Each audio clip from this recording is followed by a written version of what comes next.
মুসলমান ভাইরা আমার,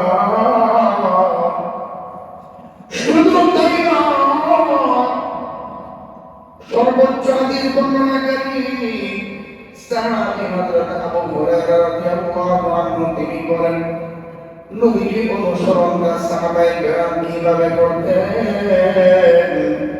তিনি বলেন, একদিন নামাজ আমরা দাঁড়ালাম, নবীজি ইমামতিতে, মায়ের নবী ইমাম, আমরা পিছনে দাঁড়াবো। আল্লাহর রাসূল হঠাৎ করে নামাজের ভিতর নিজের জুতা মুবারক পর্যন্ত খুলে ফেললেন। নামাজের ভিতর নবীজি জুতা নিয়ে দাঁড়িয়েছিলেন, হঠাৎ করে নামাজের ভিতরে জুতা খুলে ফেললেন। আমরাও নবীজির দেখা দিকে জুতা খুলে ফেললাম। নামাজের পর আল্লাহর রাসূল আমাদের দিকে ফিরিয়া সাহাবীদের লক্ষ্য করিয়া বললেন, তোমরা কেন তোমাদের জুতাগুলো খুলছো?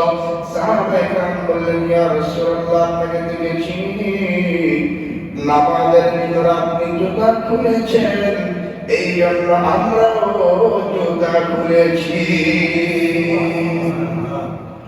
আল্লাহর রাসূল বলেন, আমার কাছে জিবরাইল আসিয়া আমার কানে কানে গেল বলিয়া, হুজুর আপনার জুতার ভিতরে নাপাকি আছে, এই জুতা দিয়ে নামাজ হবে না।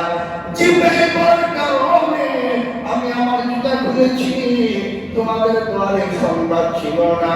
সাহাবায়ে কেরাম বলে, হুজুর আপনি যেটা অনুসরণ করেন আমরাও সেটাই অনুসরণ করি। তাহলে সাহাবায়ে কেরাম প্রতিটা সেক্টরে